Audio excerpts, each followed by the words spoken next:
My name is Jake Schaefer. Today we're going to be discussing USPS and whether or not it could have delivered the future. For this assignment, I looked at whether the United States Postal Service could have delivered the future instead of falling behind.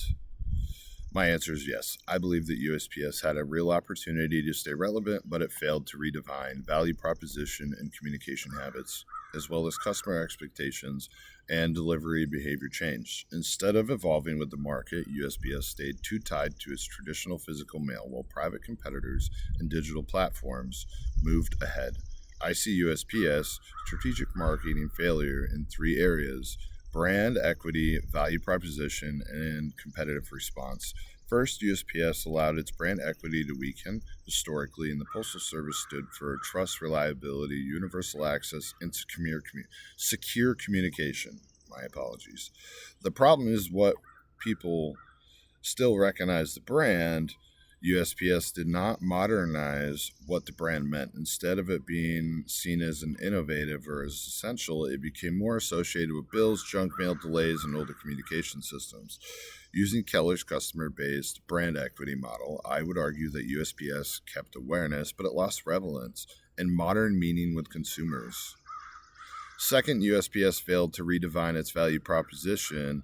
The original value of the Postal Service was dependable communication and delivery across the country, but the market changed, and no customers no longer wanted just letters in a mailbox. They wanted convenience, tracking, digital access, and as well, they wanted faster service, easier returns, and communication that fit in a way that they already lived.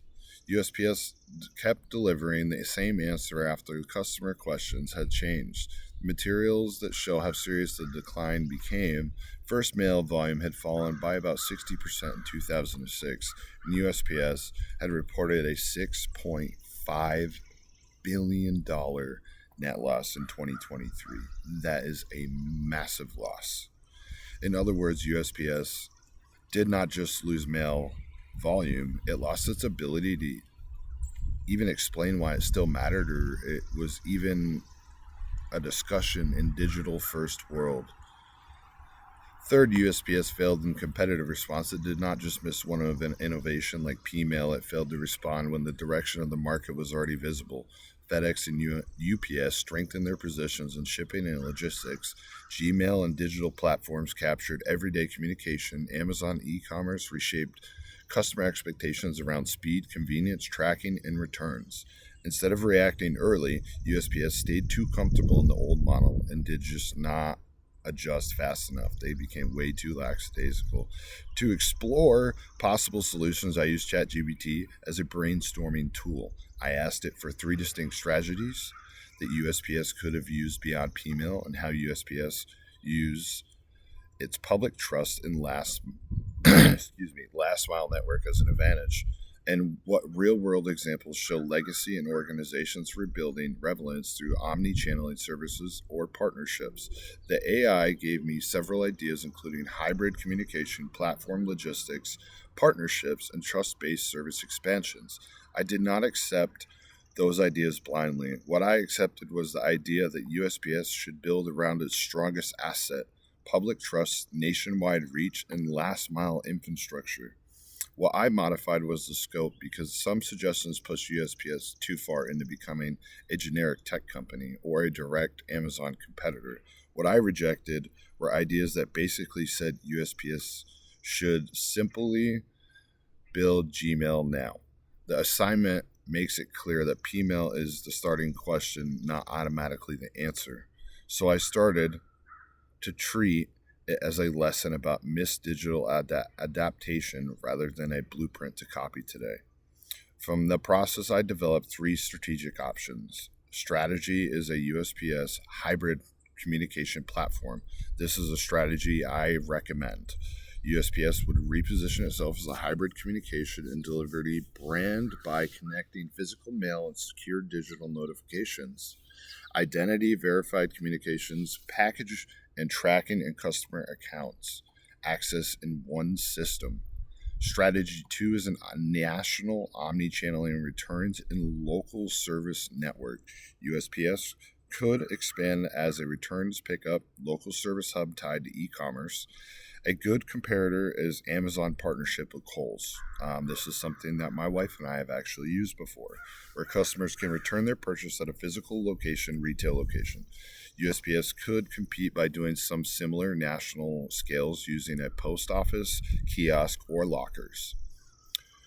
Strategy 3 is to rebrand UPS around trusted public services. UPS has already credibility, address verification, identity confirmation, and a secure document handling. So it could expand the role into secure digital document delivery, official records support, and selected government to citizen services.